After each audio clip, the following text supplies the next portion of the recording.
Hi, everybody. Welcome to our last creative writing workshop. I can't believe I even am saying those words. It feels like no time has passed, but it's been so much fun. I'm so glad you're here and that you've made it to the end, or if not, if you're just joining, you can always go back. The beauty of video programming, right? So, today, for our final lesson, I thought we'd talk a little bit about creating characters. So, I got most of this lesson from a book called Old Faithful, and it's 18 writers presenting their favorite writing assignments. It's very good stuff in here. This lesson's by a woman named Liza Ketchum, and it starts with a quote from Aristotle, which feels very fancy, but I really like what it says. So the quote is, "Plot is character." And that's so short and sweet, but really true. I think it's great encouragement for this lesson because if you really work hard at creating a unique character and giving them as many characteristics as possible, you'll begin to find that you're already kind of writing a story. So remember that if you get stuck, or just as encouragement, plot is character. So this is kind of a 2-in-1 lesson if you want to look at it that way. So for this lesson, I'll deliver a few different levels. Our first create a character lesson will be about just a couple examples of how some younger students, like kindergartners, third graders, wrote some poems about being an animal. And that's a good warm-up way to create a character because you're taking an animal, something you already know the characteristics of, but working at writing creatively and giving them those really specific characteristics, right?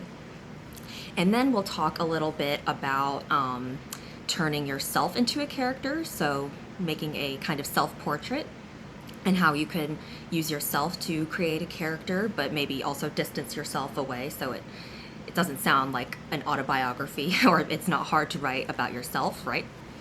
And we'll also talk about writing about characters, just completely making them up, or maybe making up a character about someone you've seen walking down the street, or it's someone in your life that you don't really know, but you've always maybe wondered about. I don't know about you, but I've been doing that for a long time. Maybe that's why I like writing, is sometimes when I was in the car with my parents, I'd, look out and imagine where everyone was going, what their lives were like. I would do it, in the grocery store, at the pool, when I worked in restaurants. So it's a really fun way to just make up stories about people and have fun. So first, I'm going to read you, like I said, a few poems where some younger elementary school students wrote about animals as characters. So this teacher, Liza, she started out with a bunch of questions to really get her students thinking specifically. That's a really important part of creating any character, is unique and specific details. So if you're going for maybe trying to write something about an animal, these are some of the questions that she gave her students. What does the animal look like? How big is it?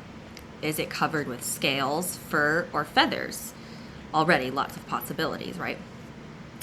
How does it move? Does it fly, leap, swim, crawl? What are its enemies or its prey? What does it eat? Meat or plants or both? How does it protect itself? Does it use camouflage? Does it care for its young, or are they on their own? What are its babies called? Is there a special name for an animal when it's in a group, like a pride of lions or a school of fish?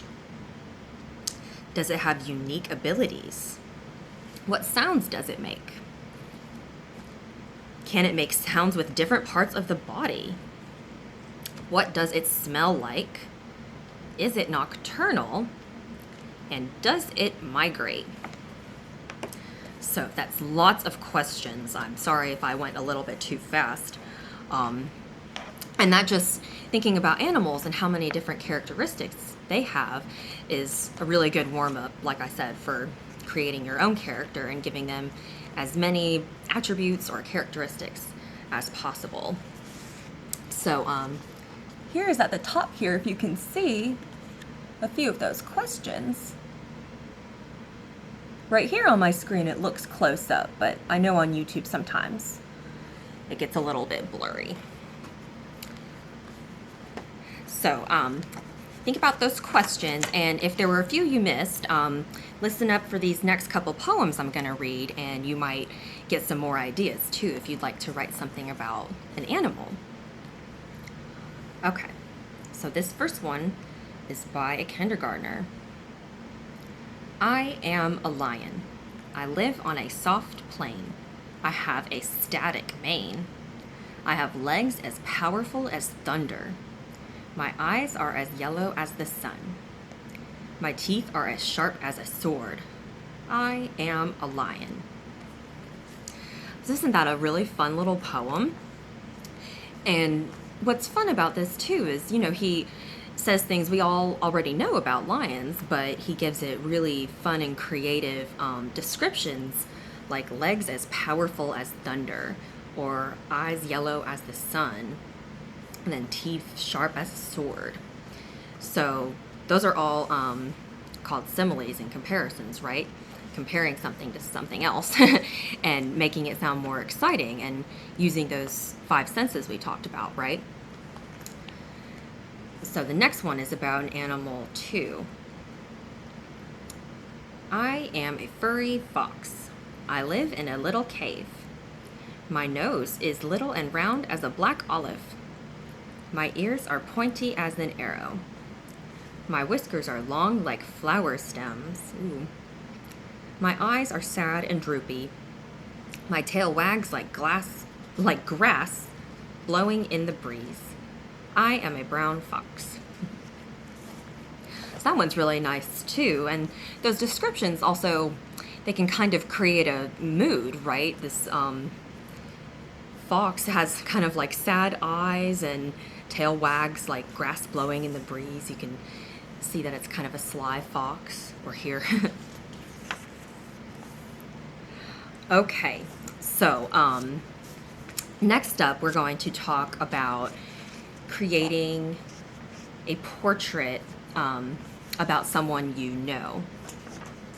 And this writer gives a tip that I've been saying for probably every lesson that we've done so far, is that as with animal portraits, I encourage students to think about all 5 senses when they are writing about people or any characters. You always want to think about those 5 senses, whether it's descriptions, their physical descriptions, what they look like, or how they see things, what they smell like, or what they sound like, the kind of things they hear or don't like to hear, their favorite or least favorite foods. So as an example of bringing in those 5 senses and other characteristics as well, I almost forgot before we get started, I wanted to show some examples of good characters that we're hopefully all familiar with, or at least have heard of.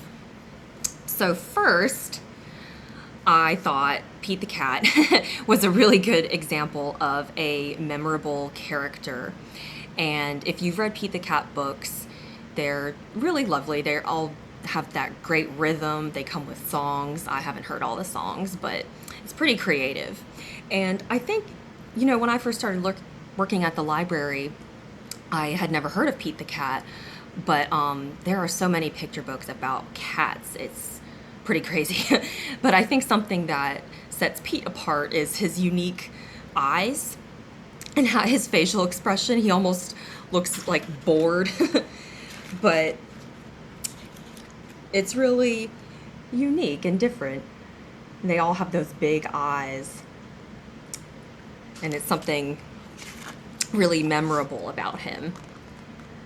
So that's something you want to do with a character you create, even if it's only one distinguishing thing, like Pete's really big yellow eyes and the fact that you can't see his mouth, so it's kind of hard to tell what he's thinking. But you see how just that makes him his own unique character. And if you've been to the children's library, he's all over the place, right? We love Pete the cat. So, a note from Pete about physical descriptions when creating a character. Something memorable, even if it's just one small thing, right? And then I also brought a couple chapter books. Anybody still read Junie B. Jones? I know you do because they still circulate in the library, which is one of my favorite things. It's wonderful. Junie B. Jones is the character I always remembered because of her voice, just the way she talks, her attitude, her sassy little confidence, and some of the key phrases she uses. So that's something also to maybe think about when creating a character. Do they say something all the time, like a repeated phrase? Or do they have a favorite word or least favorite word? And Junie B. Jones talks about senses a lot too. Like she's always saying what she does or doesn't like, whether it's food or smells or just something going on at school, right? So just the first page I was going to read to y'all just to show how much character comes through in just this short space. My name is Junie B. Jones. The B stands for Beatrice, except I don't like Beatrice. I just like B, and that's all. B stands for something else, too. B stands for B-A-B-Y. I'm only in kindergarten, but I already know how to spell B-A-B-Y. That's because my mother told me that she is going to have one of those things. She and Daddy told me about it at dinner one night. It was the very night we had stewed tomatoes, which I hate so much. So this one was called Junie B. Jones and Little Monkey Business. So she's getting a new baby brother. But just so from that first page, we find out a lot about her, like how she kind of has this attitude, like I said. And that's how all the books start, right? It's kind of her signature. My name is Junie B. Jones. The B stands for Beatrice, except I don't like Beatrice. And we learn that she's in kindergarten, and she's very proud of herself for knowing how to spell. And that she hates stewed tomatoes very much, not just hate them, she hates them very much. And so that's a really fun way to get into character too, is try to just write from their point of view and talk about them and see what comes out, what kind of things they say or what their attitude is like. I didn't read these as a kid, but I looked into Diary of a Wimpy Kid also. I know how popular these books are. And he kind of reminded me of Junie B. Jones too, Greg, because his voice really comes through on the page and he writes in a kind of diary. I'll read this first page again just to get like a sense of his character. Oh, and he's going to correct me, watch. Tuesday. First of all, let me get something straight. This is a journal, not a diary. I know what it says on the cover, but when Mom went out to buy this thing, I specifically told her to get one that didn't say diary on it. Great. All I need is for some jerk to catch me carrying this book around and get the wrong idea. The other thing I want to clear up right away is that this was Mom's idea, not mine. But if she thinks I'm going to write down my feelings in here or whatever, she's crazy. So just don't expect me to be all, Dear Diary this and Dear Diary that. So, and then there's a little doodle. Of course, we have to share that, right? Because that tells a lot about the character too, that just the fact that he draws that, I think. So, another tip I have if you're trying to create a character or think about a story is to think about who your favorite characters are, what makes them unique and special. So, next up, I wanted to talk about creating a character from out of an acquaintance, maybe someone you've seen, or maybe a celebrity you don't know much about, or something you just like want to imagine about a person. Even if you don't have someone in mind, that's okay. You can just make something up because we'll give you lots of questions. So I have an example from a student in this book who always looked at, I think it was the mailman.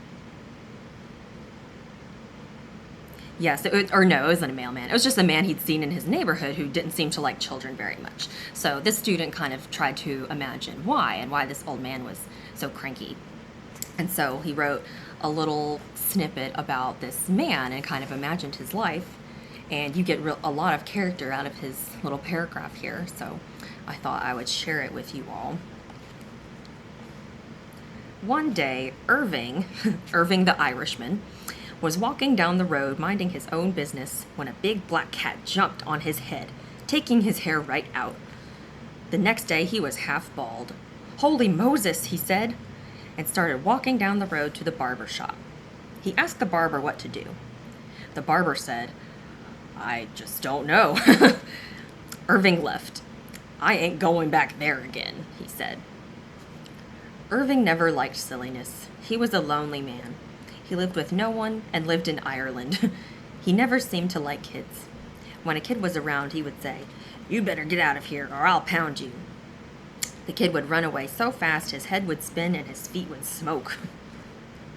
Irving was a short, stubby man with no hair. He looked like he had a crooked nose and he had very clean teeth. They were so clean, when you looked at them, they would make you blink.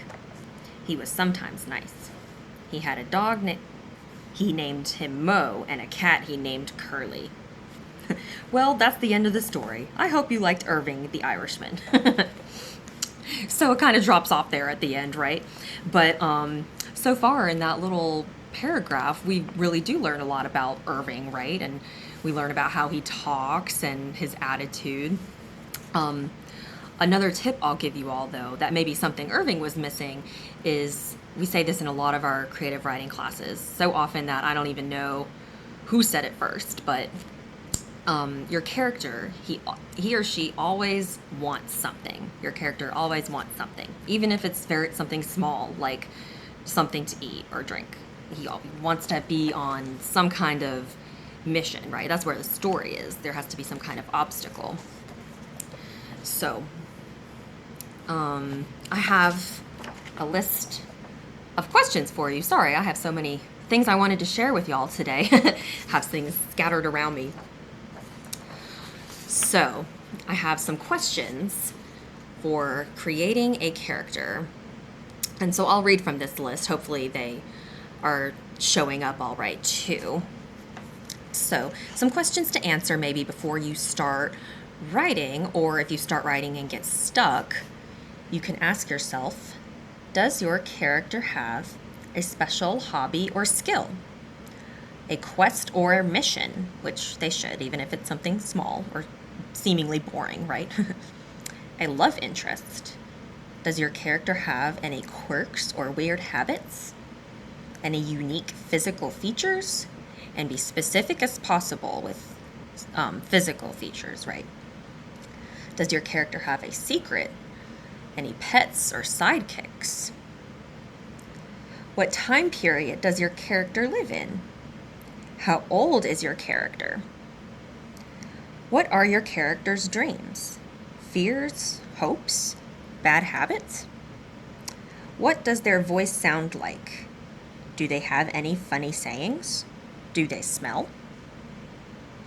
So these are a few questions to consider. And if you're thinking about someone you've maybe seen before or know, it's okay if you can't answer these questions, right? That's where imagination comes in. So if it's easier just to completely make someone up, that's completely fine as well.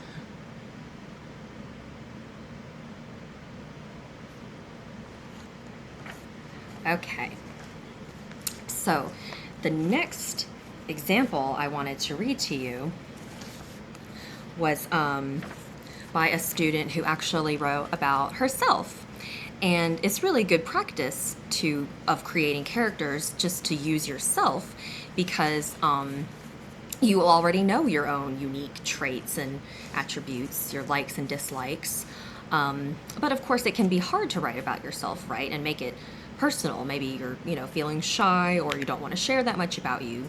So a really quick and easy way to make some space between that, right? And kind of hide that you're writing about yourself, maybe, possibly. Who knows? It's fiction.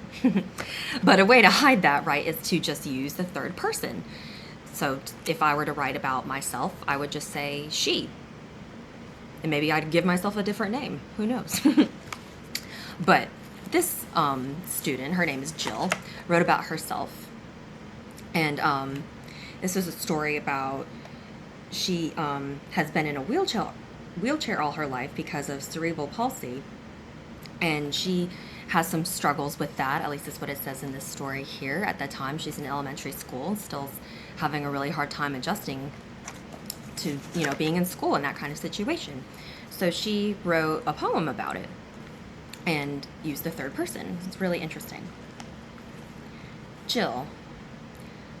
A teenager sits on the fresh green grass pondering, her blue eyes surveying those around her. She is intelligent. Her mind is filled with many ideas and aspirations. She yearns to be independent and successful. She is succeeding. She scrutinizes the passers-by, her eyes full of contempt. What do they know of her thoughts, emotions? If they knew, they would not pity her. Many only see the outside, the wheelchair, the so-called disability. She has varying abilities, no disability. Why can't they look beyond? Pity, curious stares.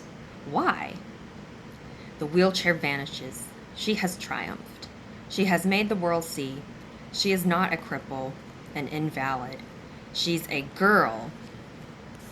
So I wanted to show you, here's the poem, what it looks like, because I think that's important in poetry too. You can see some of those words are capitalized for emphasis.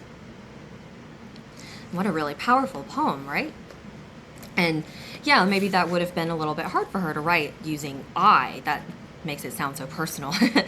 So that's a really fun and powerful way to create a character too, is to create one out of yourself and see what you come up with. You might even learn something about yourself. That always happens in writing. Okay. So what is our next example? Oh yes, I have one more example. This was somebody who made up a character, and it helped him with trouble that he was having at school with bullying. He created a kind of friendly monster. So as I read, as I've been saying too, listen up for things you might be able to use or some ideas. What kind of characteristics are in these examples? The friendly monster. I have trouble at school. I usually come home bruised up, but one day something really made me jump. It was big, twice the school size. It was friendly. It would not fit in the school because it was too big. After school, when we all went out to play, I went over to him. Everyone else does not know about him. He is magic and nobody else can see him except for me. He's invisible to the other kids. We became friends. He is furry and he feels as soft as a lion's mane. He has feet like a chicken. He has a head the shape of a unicorn. He looks scary, but he's nice. He's like a guardian angel. He knows about the trouble that I have at school. We had the exact same favorite sport. We both like baseball. I became good at baseball because I played with my giant friend. Then all the people who would pick on me would like me. All the trouble that I had was gone. So there's some inspiration if you want to completely make a character up, right?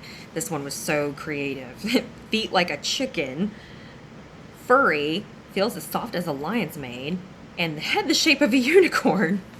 And I love how he said he looks scary, but he's nice. So I think those are all the characters I have to share with you today.